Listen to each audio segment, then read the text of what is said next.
All right, good morning everyone at home. Good morning everyone here. Sunday morning edition of the Daf Yomi. We are back. We are still in catch-up mode. We are on Samach Amud Beis. We are sponsored though for the week by Jeff and Chava Bela Wald, Lili Nishmas, Jeff's uncle, Mr. Heinrich Wald, Chaim Ben Shmuel, whose yard site is this coming Wednesday night to Thursday, 24th of Tammuz. May his neshama have an aliyah. Thank you so much for that sponsorship. Much appreciated. And if you are at home, want to sponsor, please contact Mr. Jeff Wald at the Daf Yomi chat and be a sponsor. Much appreciated. Okay, we are at Rabbi Shimon ben Lakish, Samach Amud Beis, Rabbi Shimon ben Lakish, which is 1, 2, 3, 4, 5, 6, 7, 8, 9, 10, 11, 12, 13 lines from the bottom. Okay, that's where we are. I'm Rabbi Shimon ben Lakish. Shimon ben Lakish says, Yesh, he says, Rabbi Shimon ben Lakish says, Harbe mikros Shiru'uyin Lisrof. There are many psukim that seem to be pointless in the Torah. If you read them, you say, what is the reason why the Torah is mentioning them to me? May as well get rid of them. So, but hein gufei Torah, they're very important messages in the Torah. You just are overlooking and not realizing their significance. For example, the pasuk that's coming up in a couple weeks, Ve'ha'avim hayoshim bechatzirim ad Azah. The Avim people were dwelling in a place called Chatzirim until Gaza, where Gaza is, where Aza is. They were the Kaftorim that came from Kaftor. They destroyed the people, the original inhabitants there, and they settled in this. So the Avim are really conquering peoples. They're not the original, what are they called? Indigenous peoples. They were conquering peoples. So my nafkalan mina, what do we care who those people are? So the answer is, because there was a pact, a peace treaty between Avimelech and Avraham that was im tishkor li ulenini ulenechdi. Right? He says that that don't be false to me or to my children or to my grandchildren. Right? You're going to swear that you won't attack we're going to be peaceful. And so therefore, Amar HaKadosh Baruch Hu, so Hashem says, well, you can't destroy the people, the original people who lived in that Aza area, because they were the Plishtim, the original Palestinians. So we made peace treaties with them. We weren't allowed to attack them.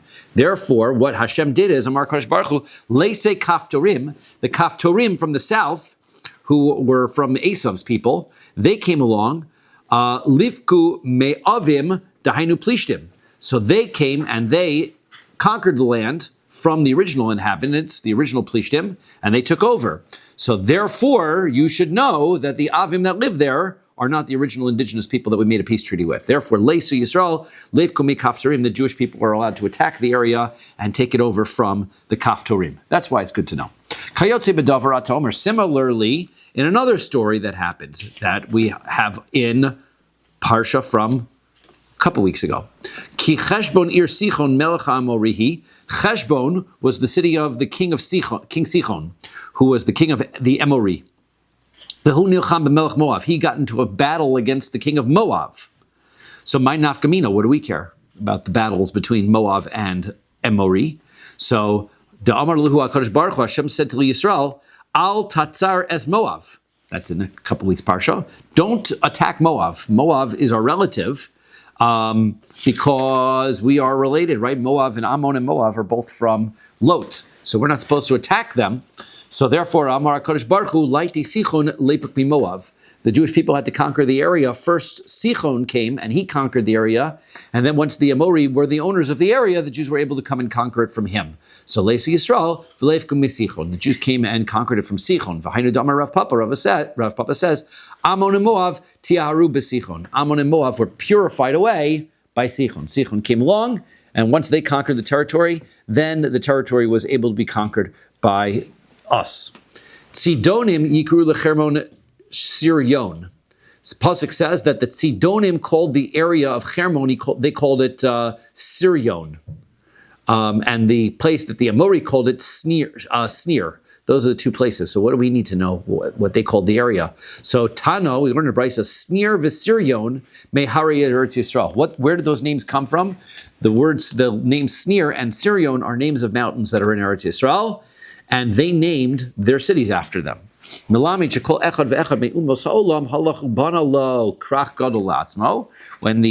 nations of the world go to their own countries and they build their own cities, So v'hello al shem harei Eretz Yisrael, and they would name their own cities after places in Israel, not just places, but mountains, which is not even the best places because mountains are hard to plant things on, right?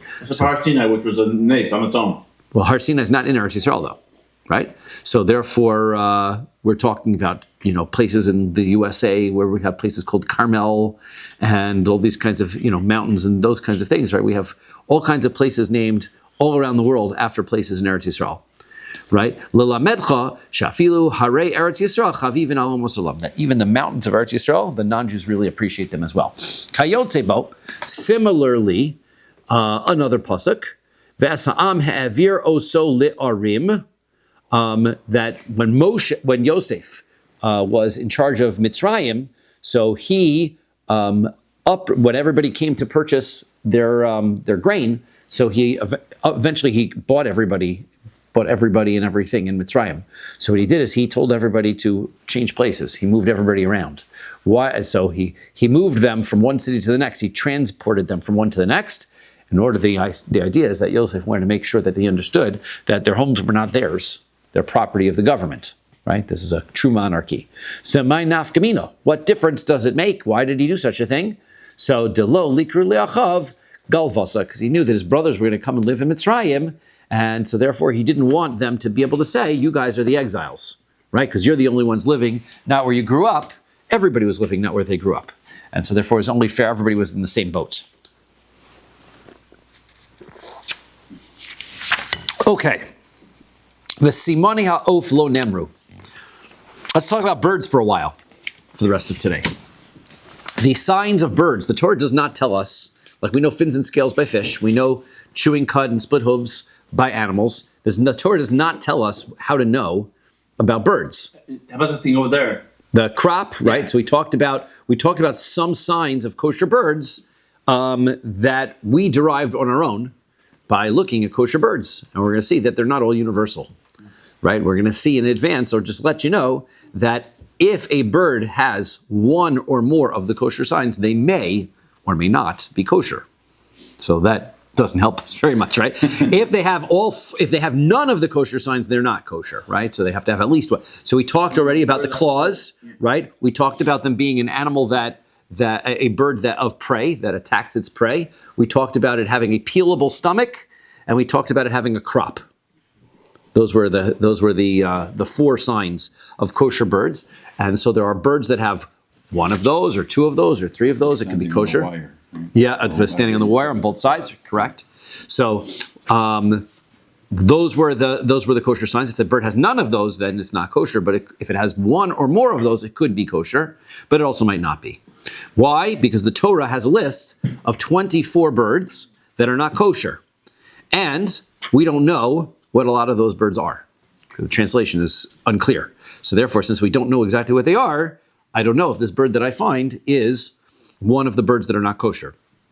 Just as far as preview is concerned as well, since it might help, because this Gemara is difficult to follow and understand consistently. So we'll try to follow Rashi as much as possible, and if there are slight contradictions here or there, they may or may not be noticeable, but it is possible that you will notice them, and they are a little bit complicated. So, of the birds that are listed in the Torah, 2 of them have only one kosher sign, 1 of them has 2 kosher signs, and 20 of them have 3 kosher signs, and they're all not kosher, right? So there's one bird, 19, 20, no, yeah, that's 23 of them, and 1 bird has no kosher signs. So that's what we're gonna see. All of these different types of birds are going to be not kosher. So now let's get into this. So lo v'hatanya, you say that there's no kosher signs for birds, but we learned in a brisa, nesher, that a nesher, what is a nesher? So the common translation of a nesher is an eagle. Rashi does not want to explain that it is we don't want to call it an eagle here because if they doesn't quite fit, I guess, in the ornithology of the eagle here. So I think the Art Scroll translates it as among the non-kosher bird. Yeah, it's a non-kosher bird, but it's some. Yeah, they said it's a nesher. They don't want to. The nesher. On the bottom, there's a big long note, I think, about what kind of bird it is. But bottom line is, it may or may not be. We called it a sparrowhawk. That's what we called it, the sparrowhawk. The nesher was the sparrowhawk. We called it earlier. So, ma nesher miyuchad. What is unique about the nesher in the list? She'ein lo etzba yisera.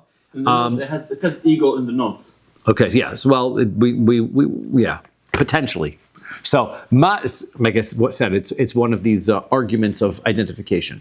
So, what makes it unique? She'ein lo etzba yisera. It doesn't have the extra finger, right? And of course, that's the problem because eagles do, right? They have that claw. They have three in the front and one claw in the back, right? But Rashi says, well, it's not a problem because it's got the extra one in the back has to be elevated and raised up a little bit. It's not on the same plane, and the eagles is on the same plane. Anyway, the zepek, it also does not have a crop. Ve'ein kurkavo niklaf. Its stomach is not, the kurkavon, the gizzard, is not peeled. Dores ve'ochel, and it also attacks its prey and tramples it when it eats. So therefore, it's tameh. It is a non-kosher bird. It has all four signs. It says non-kosher bird as you can get. Af kol kayotzebo. So too, this is the rule about any bird that is like it, tameh. Any bird that has all four of these things is also not kosher. So then, torin, sheyesh lahen etzba yisera, torin, which we said were pigeons, right? Pigeons that have the extra finger, the zepek and the crop, the kurkavon niklaf and the gizzard is peeled, the ein dorsin v'ochlin, and they don't trample their food when they eat it, tahorin, those are kosher birds. Af kol kayotzi bahen torin, also all birds that have all four symbols of kashrus are kosher. Okay, so now we've got everything that's in between. So we've got all four of these things, they're kosher. If it's got none of them, it's not kosher. Amar Rabbi says, Lo nemar perushan midivrei Torah el midivrei sofrim. Right? It's not clear, right? The point that we're making is the Torah doesn't specify and make clear what those four signs are. That's the Rabbanan. The Rabbanan came a look and they did an analysis and they said, well, let's take a look at what the difference between this sparrowhawk is and what this pigeon is. And if we can see the physiological differences, we can note those are the difference between kosher birds and non-kosher birds. Tani Rabbi Chia. Rabbi Chia learns in a brisa, Of haba b'siman echad.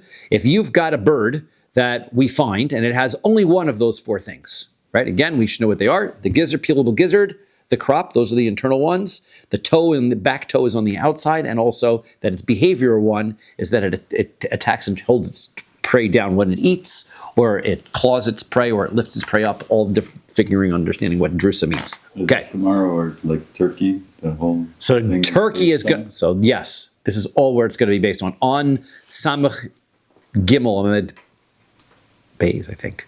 Maybe Samach Bays and Bays. We'll see when we get there that we will see where the issue of turkey that comes from. And maybe I'll post an article. I haven't done that in a while on the Daf Yomi chat. So, Tani Rabbi Chia, Of haba b'siman echad. If you've got a bird that has one of the simanim, it's tahor, it is kosher. You don't need all four. You only need one.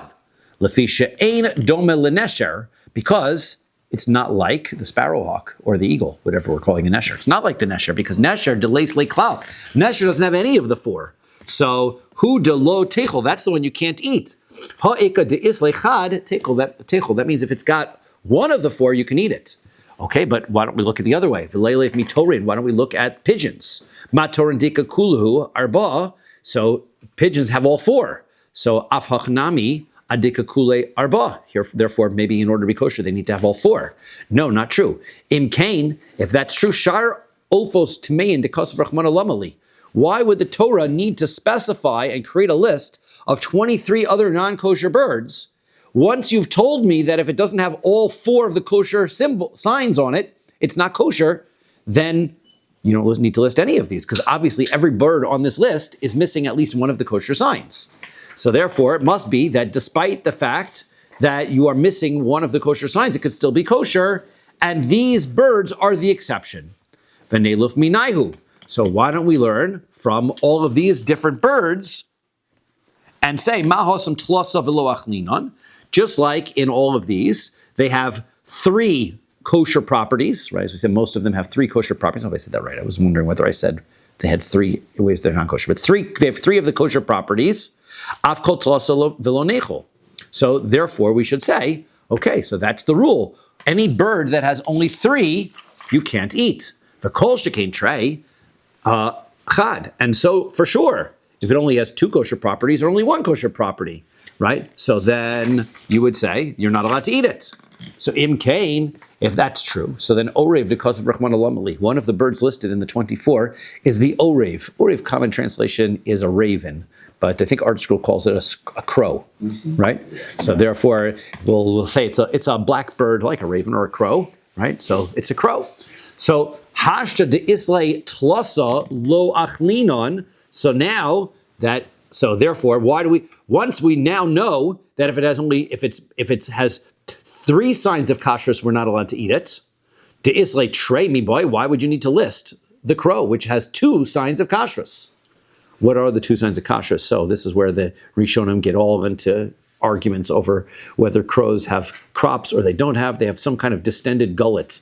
Apparently, according to the note in the Art Scroll, I didn't do a lot of research other than reading the notes in the Art Scroll on this, but it's got a distended gullet, which looks like a crop because it gets bulgy, but it's not really a crop, so therefore the Ramban says not a crop, but it is. In any event, we'll take it for granted that whatever the orev is, because they say, well, maybe it's not the crow, whatever the orev is, the orev has two signs, and the question the Gemara is saying is, once we know that a bird that has three signs of kashrus you can't eat, obviously the one that has two you can't eat, it wouldn't need to be listed. So therefore, V'leilef me orev. So then why don't we just learn using take a look at the orev, look at this crow. Mahasam trelo, if you're going to say that if it has two signs of kashrus, you're not allowed to eat it. Afkol trelo, so that means any other bird that has two signs, you're also not allowed to eat. In Cain, if that's true, peres ve'oznia dichsiv rachman alamali. Why do we need to include the peres and the oznia? The peres and the oznia, we're going to say we don't know what those are. There may be types of vultures or things. We're not quite sure what the peres and the oznia are, but one thing we do know about them is they only have one sign of kashrus. So once you've told me that a bird that has two signs of kashrus you can't eat, obviously you can't eat the one that has only one sign of kashrus. Hashad islay trelo nachilan de islay chad mi boy. If you tell me that you can't eat an orev, crow, so then obviously I can't eat whatever this peres and the oznia are because they only have one. Then nigmar mi peres v'oznia. So okay, why don't we just learn from the peres and oznia that if you only have one kosher sign on it, you can't eat it. So im kain nesher de kas of rachman alamali. So then it would be obvious. Why do you need the nesher case, the sparrowhawk or eagle? Why do you need that? Because obviously it doesn't have any of the signs of kashrus. In the notes, it says chuskuni is like a bearded vulture. A what is? Chizkuni. The Chizkuni says it's a bearded vulture. Yes, it's like a type of vulture. We said so. Hashis lechad lochlinon. If the peres and the oznia have one sign of kashrus, you can't eat that. Deleis leiklal mi boy, the one that has nothing, the nesher that has nothing. Obviously, you can't eat that. Ella. So rather, here's how you have to understand what the Torah is trying to do. Why does the Torah tell us a bird that has three signs of kashrus you can't eat, then also to tell me birds that have two you can't eat, and then birds that have one you can't eat? And then bird that has nothing you can't eat. The answer is, here's how you understand it. Nesher deleis leikalhu delo techol. Number one, the quintessential non-kosher bird is the nesher. It has none of the kosher signs. That's number one. Had islechad echol. That means that there can be a bird that has only one kosher sign and it's kosher. There is such a bird. Velataima de kosav rachmana nesher. So the reason why that is the case, right, is because the Torah writes about a nesher. Halav hachi, if it wasn't for that, havamina, leilef mi peres ve'oznia. I might have thought that I would have learned from the peres and oznia birds. Havale peres ve'oznia shnei ksuvim habayim. So what also comes out is that we're suggesting that as long as you have one sign of kashrus, the bird can be kosher. Except that the Torah goes out of its way to say that certain birds that have only one sign of kosher are not kosher. Most birds that have only one sign of kosher are kosher. The peres and the oznia are the only two that have one sign of kosher that are not kosher. So therefore, if you find a bird, if you're an expert in knowing what a peres is and what an oznia is, and you find a new bird that you've never seen before and it has only one sign of kashrus, you can eat it. Because it's not a peres, it's not an oznia, and therefore it's kosher. The orev, right, has two. That's the only one that has two that is not kosher. Therefore, if I find a bird that has two non-kosher signs to it, and it's not an orev, then it's kosher. And so too with the same thing with three, that I've got 20 types of birds that have three. As long as I find a bird that's not one of those 20, so it must be kosher. And that's how we learn it. Okay, so now, we said, okay, that if we had not learned nesher, I would have presumed that as long as it has one sign of kashrus, it's not kosher because I would have said that we learn it from Paris and Osnia, but we have a rule of Shnei Ksuvin HaBoyin Kechad. Shnei Ksuvin HaBoyin Kechad. When the Torah writes something one time, so then we have what's called a binyan av. Binyan av means that's the rule I'm going to follow always. The Torah tells me that I can't eat something. That means anything that's like that, I can't eat, right? So therefore, when the Torah writes the same thing twice, why is the Torah writing it twice? To tell me that these are the unique two circumstances where this will apply. It doesn't apply in all cases. So therefore, if it told me that there are two specific types of birds that have only one sign on them that you can't eat, it means that that isn't the rule. Really, all birds that have one on it, you can eat. Just these two are the unique ones. Right? We wouldn't be able to learn about any other birds that have one sign of kashrus on them because there would only be two types. So Gemiri de'ika bahai leka bahai. So the answer is we have a tradition. Whatever the Paris and the Osnia are, the one sign of kashrus that they have is not the same one. Therefore, you can't call it the same thing written twice in the Torah. It's two of the different ones. U'de'ika bahai leka bahai. Whichever one has, the other one doesn't, and whatever one has, the other one doesn't. So, okay, Mechti, let's take a look at our list here. Esrim varba ofos tameim havu. There's 24 birds that are not kosher on the list. It's written twice in the Torah. There are 24 on the list. We're going to see that it's not really true. One has 20, one has 21. We'll go trying to figure out who's on the list and who's not on the list later. So the list is listed twice in it? Yes, it's actually listed twice in the Torah. So, now, but we're going to say, well, at least we understand, as we're going to come to a conclusion in a couple of pages, there are 24 birds total, 24 types of birds. Now, there are 24 types of non-kosher birds. There's no way, out of all of them, you've got the Paris and the Osnia that have one of the signs of kashrus, but not the others. There's no way that any of the others of the 23 also must have one of those characteristics and another characteristic, right? And maybe they'll have three characteristics, but they'll have at least that. So let's say, well, whatever it is, let's say the Paris doesn't have a peeled gizzard, right? One of the other birds on the list must not have a peeled gizzard, right? Another one, and therefore then we're back to the same question. Those are the only birds that a peeled gizzard is a problem. Therefore, any other bird that doesn't have a peeled gizzard is kosher. So no, Gemiri, we learn, we have a tradition. Esrim v'arba ofos tameim havu. There are 24 birds that are listed, v'arba simonim, and there are 4 of the signs. And therefore, tlasa hadri bekulahu, 3 of them, right, are in all of the birds, meaning, esrim mehem shlosha shlosha. There are 20 of the birds, have 3 of the signs of kashrus. Utrei ba'orev, as we said. 2 of them are by the orev. And chad be'peres v'chad ba'osnia. The Paris and the Osnia each have one, but not the same one. Desi beha, lesi beha. So mahu detema. What would you have thought? Leilef minei. So you might have thought that I would have been able to learn that whichever is the 4th sign of kashrus that none of the other 20 birds have, right? So there I would have said that that's the one that makes birds not kosher because, right, this is, so therefore for sure the nesher, and I wouldn't need to list the nesher because the nesher for sure has that problem. So therefore kasav rachmana nesher, the Torah says the nesher deleis leklal hu delot techol. The nesher that has none of them, that's the one we can't eat. Ha'ikad is lechad echol, which teaches me that as long as I've got one, I can eat it. It's not true that whichever bird has that 4th one. So I would have said whichever, like the other birds all have this, like one that is the kashrus, the sign of kashrus that is existent by all, that is not existent by any of these birds, right? But I can't do that.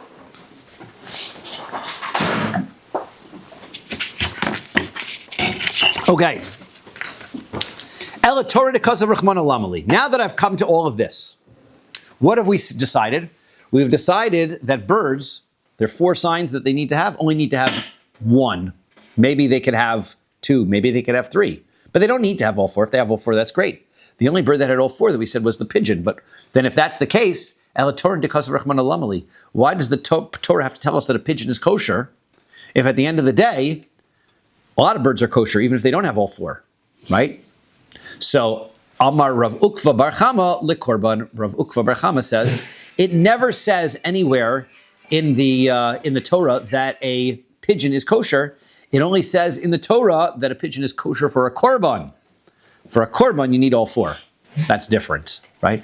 Any of the other birds, just for regular dinner, right? You can eat a bird that has any one of the four signs. Amar Rav Nachman. Rav Nachman says, Haya baki bahen ubish mosein. If you are an ornithologist, I looked that word up. You are an ornithologist, right? An expert. Here. Huh? Situation Oh, it's a great page, right? Yes. We're on Samach Beis Amud Aleph, right? That's correct.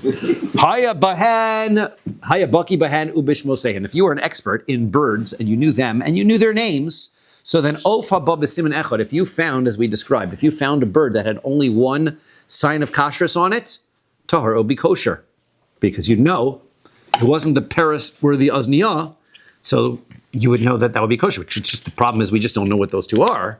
And therefore, any bird that comes to us that only has one, we might think it's the parasar or the asniyah. Lo ayabaki bahen b'shmo sehen.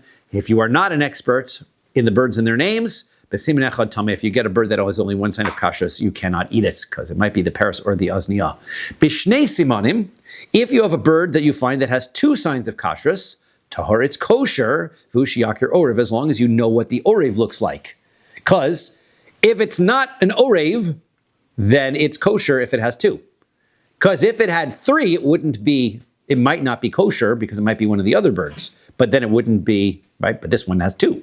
So therefore, it's not an orev. Okay, now. That one is generally accepted that it's the raven or the crow? The crow, yeah. So I guess if you had a bird that like it was white or whatever, and you knew that it wasn't a raven or a crow, and it had two, but you have to find ones that have two, right? That's the thing, is you'll find when you start opening up birds and taking a look at their insides, then you might find that maybe it's not so easy to find birds that have two of the, plus one of the two, as we're going to see, is going to be very difficult to find.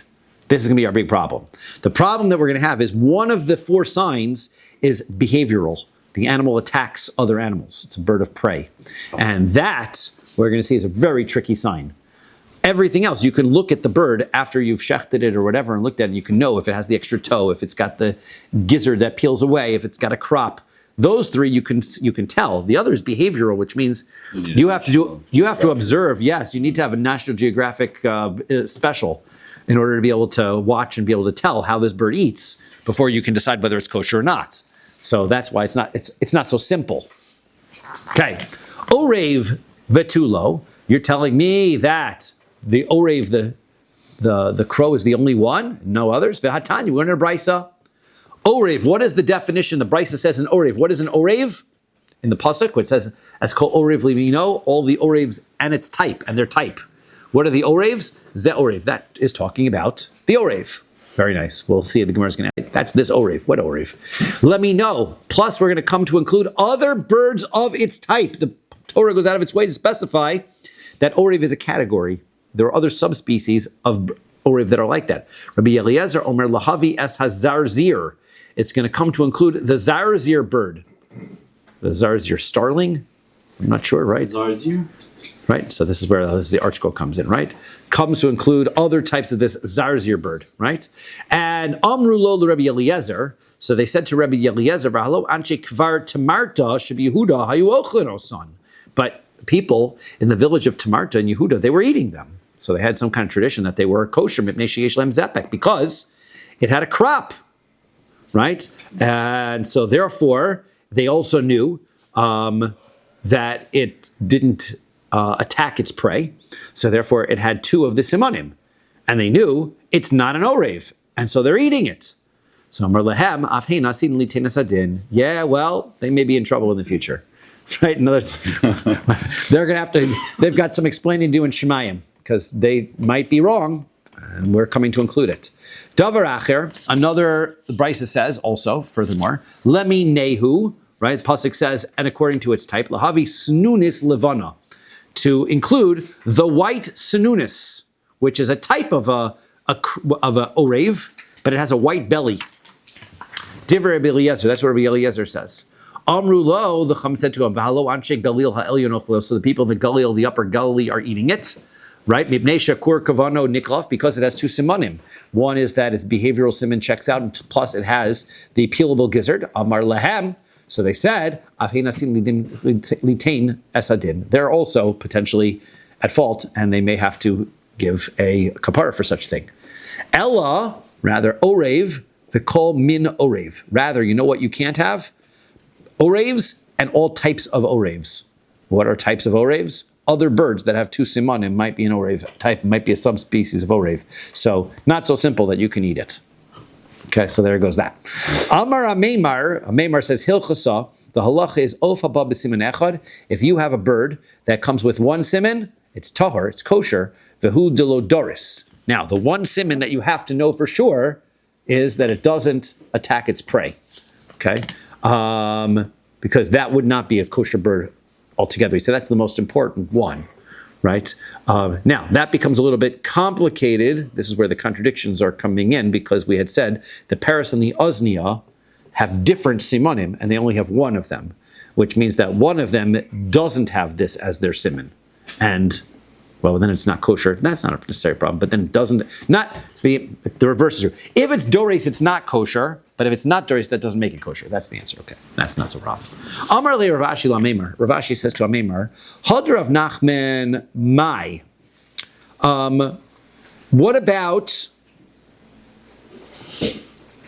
right, that you're not allowed to, what about what Rav Nachman said, that you're not allowed to permit a bird that has only one siman, right? We said unless you can recognize the Paris and the Oznia. We just said that you're allowed to have the one, any bird that has one siman, right? As long as it's not dores, right? But he says that you have to know what the Paris and the Oznia is. So Amarle lo shmiali. He says, I didn't hear that what Rav Nachman said. Klomar lo severely, meaning that I don't believe in that. My ikka mishum paras ve'oznia. So he says, well, one second. Well, why is that? I mean, at the end of the day, don't you have to worry about the Paris and the Oznia? The answer is, Leis nehu b'yishuv. You don't have to worry about the Paris and the Oznia. They don't live where people live. They're wild birds, and therefore there's never a circumstance where if you catch a bird in the area where you live, it's not a Paris and Oznia. They just don't live. They live in the wild. That's why it's not a concern of ours. Amar Rav Yehuda. Rav Yehuda says, Of hamisaret kosher litaras mitzora. If you have a bird that scratches, right? It scratches the flesh, a scratching bird. That is a type of bird which is kosher to purify somebody who has tsaras. V'zuhi senunis levana. That's what the white snunis is. Shenechleku bo Rabbi Eliezer v'chachamim. Right? We see that Rabbi Eliezer and the chachamim were arguing over whether it's kosher or it's not kosher. It must be kosher because you can use it to make you can use it to purify somebody for tsaras. Right? According to the chachamim, you can even eat it. Right? And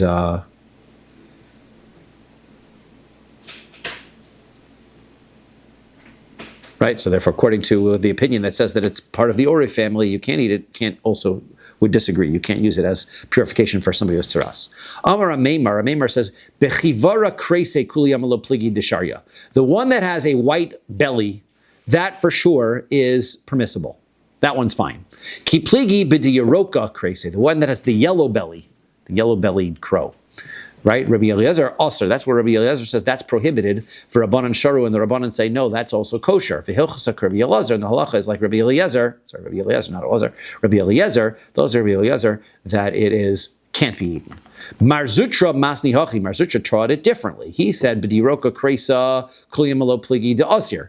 Everyone agrees the yellow-bellied one is completely prohibited. Ki pligi b'dechivara krese. The question is the white-bellied one. Rabbi Eliezer says it's prohibited. V'Rabbanan sharu, and the Rabbanan said it's permitted. V'hilchas ha'Rabbanan de sharu, and the halachas like the Rabbanan who said it's permitted. B'ishlam alaman da'amar b'chivara krese pligi. I understand according to the one who says the white-bellied one. That's where the argument is the katani, because hainu de katani. That's why it says zuhi snunis levana. It's the white-bellied snunis. The one who says it's the yellow-bellied one that they're arguing, Maizuhi snunis levana. Why are they calling it a white-bellied snunis? That's the name of it. It's a white-bellied snunis, but has a yellow belly. That's a weird name. So the answer is lafuki debate deuk mitse. The answer is the white-bellied is called the white-bellied in the sense that it's light, not white, but it's yellow, and it excludes one that has the the birds that build their nests in the walls, the crows that build their nests in the walls, those have black bellies, and those are the ones that you can't, for sure, are not kosher. Amar Rechava, Amar Rabbi Yehuda. So Rechava said in the name of Rabbi Yehuda, Tasil Pasal Mishum Torin. Right, the bird that's called the tasil is in the family of pigeons, and therefore it follows the same rules as pigeons as far as korbanos are concerned. Meaning that it is you can't bring it to the mizbeach once it gets older. Remember, we had talked about the Yonah and the Torin, right? Bnei Yonah had to be brought when they were older. Yonahs had to be brought, and Torin had to be brought when they were younger, right? So therefore, you can't bring this on the mizbeach. Sorry, I have the backward. Tasil. Tasil is pasal mishum Torin. The Torin, the pigeons are able to be brought when they're older, and the Yonahs are pigeons. I keep saying it backwards, right? Doves. Or doves. Yonahs are, Yonah we always translate as doves, but then in the art scroll, they're translating that as Yonah as pigeons. Young pigeon. Right? Yonah is a pigeon, and Torah is a turtle, is what? The turtle dove? Is that what they say? The Torah is the turtle dove? Yeah. Right? I always get things back. We always say Yonahs are doves, but art scroll translates it differently.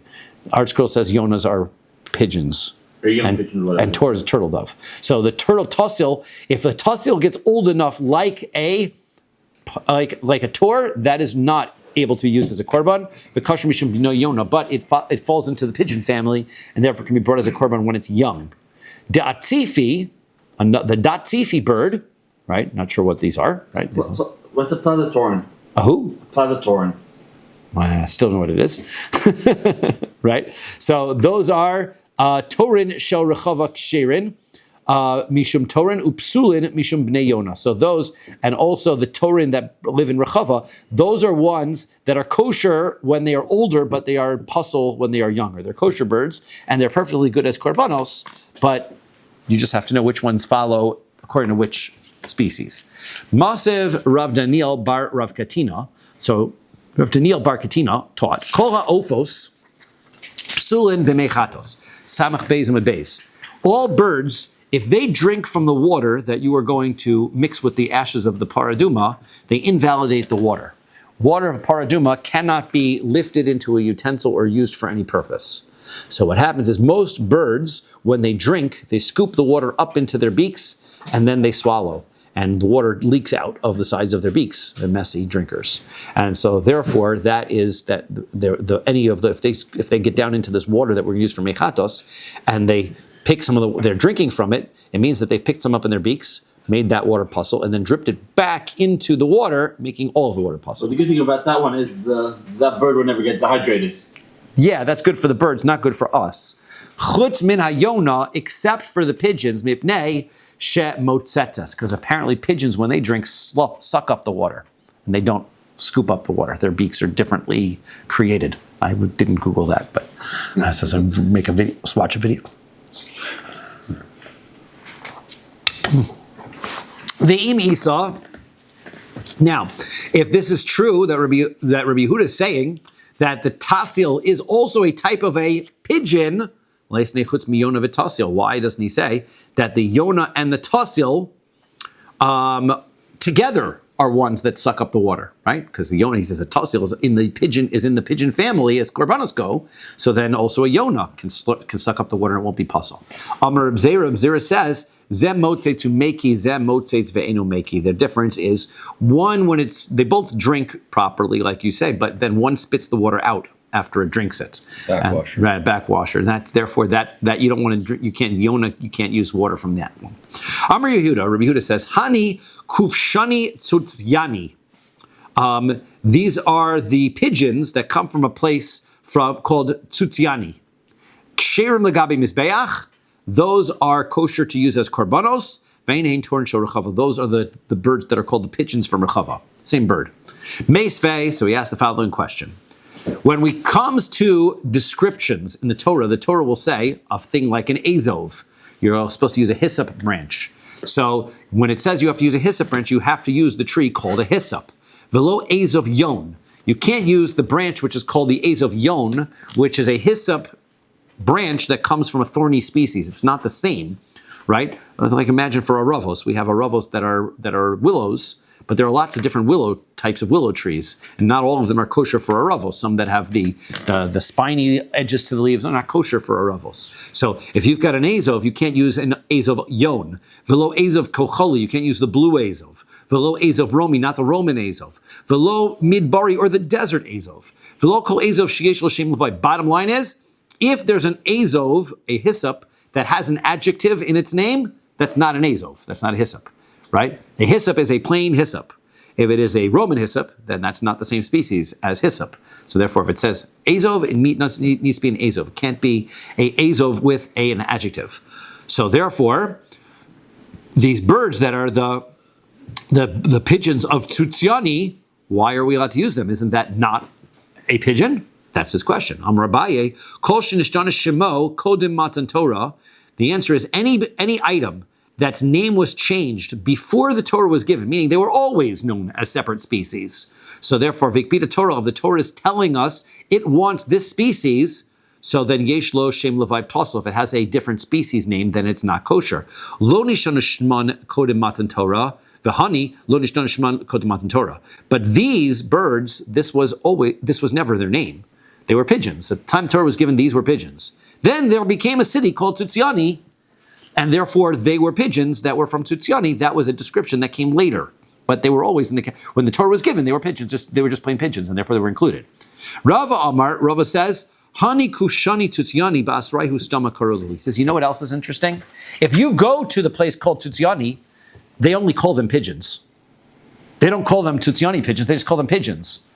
Which means that the adjective is not a description of its species, but rather it is just the location where they are found, right? When we call an African elephant versus an Indian elephant, right? Those are different species of elephants. And therefore, even if I go to Africa, it's still an African elephant, because if I take an Indian elephant and I move it to Africa, it's still an Indian elephant that lives in Africa. Can you tell me still the difference? Yes, ear size, there's a whole different ways, right? Lots of different ways, right? So you can be able to tell the difference. Those are different species. Well, However, in Africa, you would just call it an elephant. But that's the point, is I wouldn't necessarily, because they're a different species. However, if I was, saying that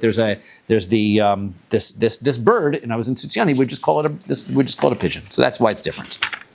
But that's exactly the point, right? An African elephant is still an African elephant because that's the species. I just call them all elephants, right? I go to the zoo and I see an elephant; they're all elephants, right? It's not really true because one is one type and one is another. So if you go to the zoo, they have those things to tell you what to. That's correct.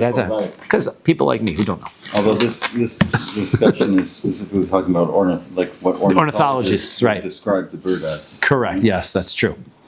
Rabbi Yehuda says, Hani kroze, these grasshoppers. Let's talk about grasshoppers for a moment. These grasshoppers, the Bei Chilfi, that come from a place called Bei Chilfi, Sharu, those are edible. You're allowed to eat those. Those are kosher.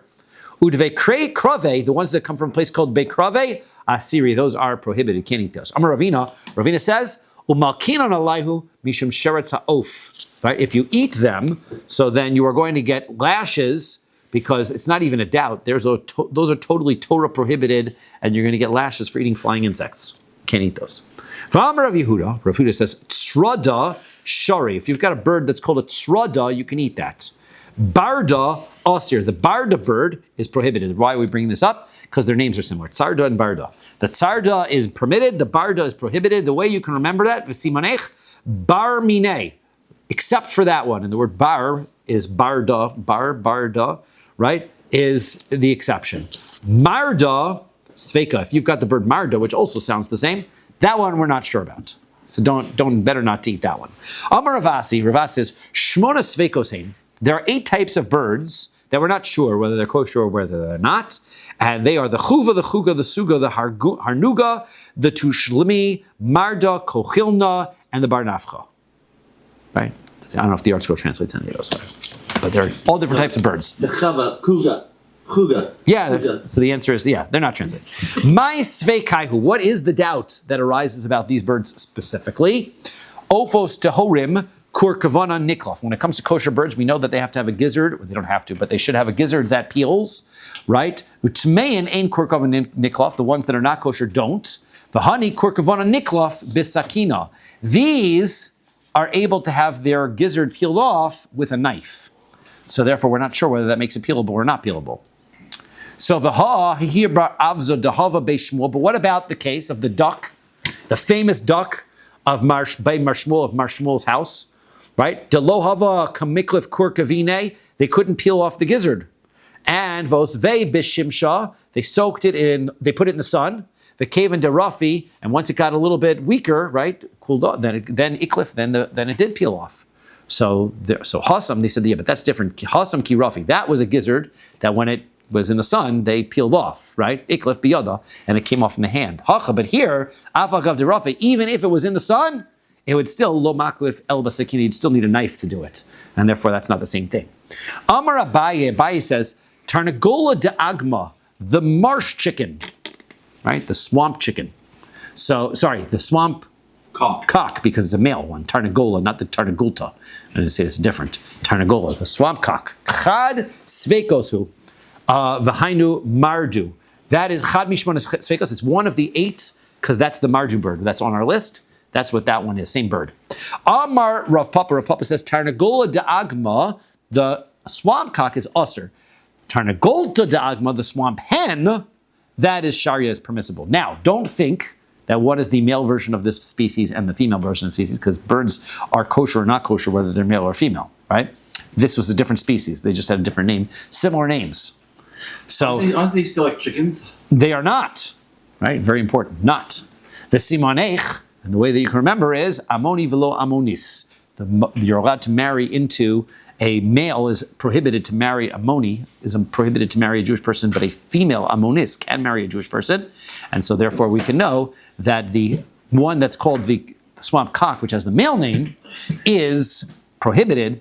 The one that has the female name, the tarnagolta, is permitted. Darsh Maremar taught, tarnagolta de agma asira, the swamp chicken, right, that swamp hen, is prohibited. Chazua de darsa v'achla. Why? Because we found that it does trample its food and eat v'hainu gerusa. And that is the bird called the gerusa. Now, this is where Rashi picks up and says, this presents a huge problem for us. This means that up until that point, they were eating it. They thought it was kosher. And then all of a sudden, after time, they investigated and they found that it in fact does trample its prey and eat it, which means it's not kosher.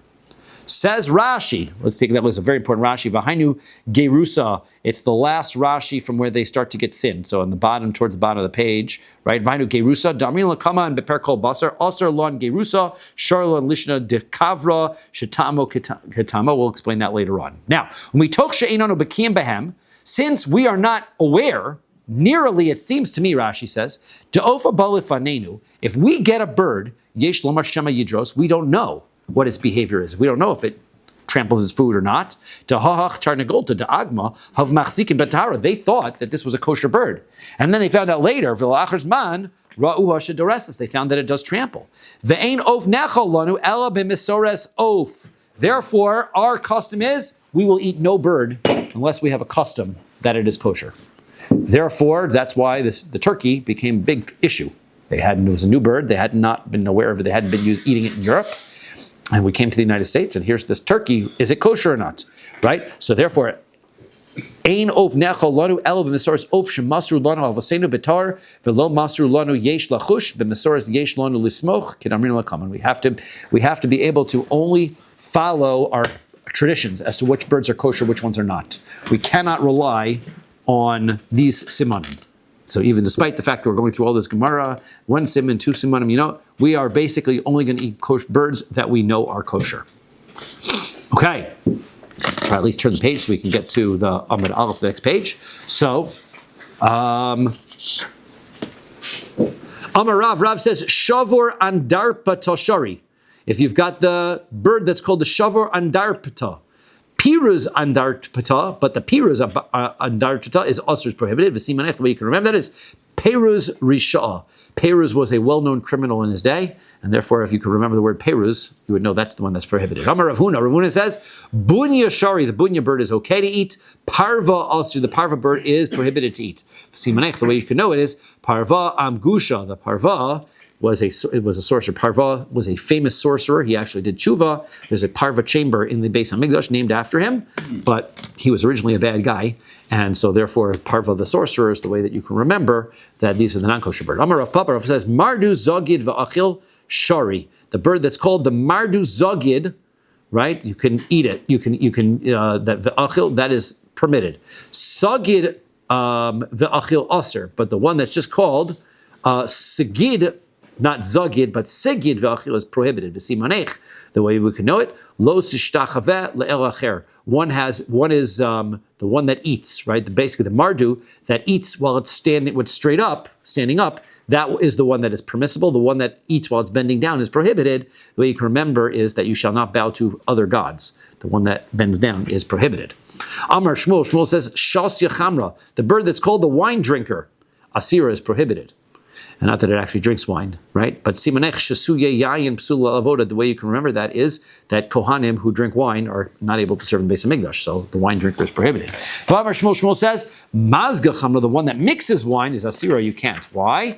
Because you can remember that bas mazga chamra, the one that's also called the daughter of the one that mixes wine, is shaya, is permitted. V'simanech yafe kocha ben mikocha. As we said, sometimes the power of the offspring is better than the parent. In this case, the offspring bird, the bar mazga, is kosher, but the mazga itself, the mazga is not. Okay, we could stop here at Amar Rav Yehuda at the top of Samach Gimel Amud Aleph. Yeah.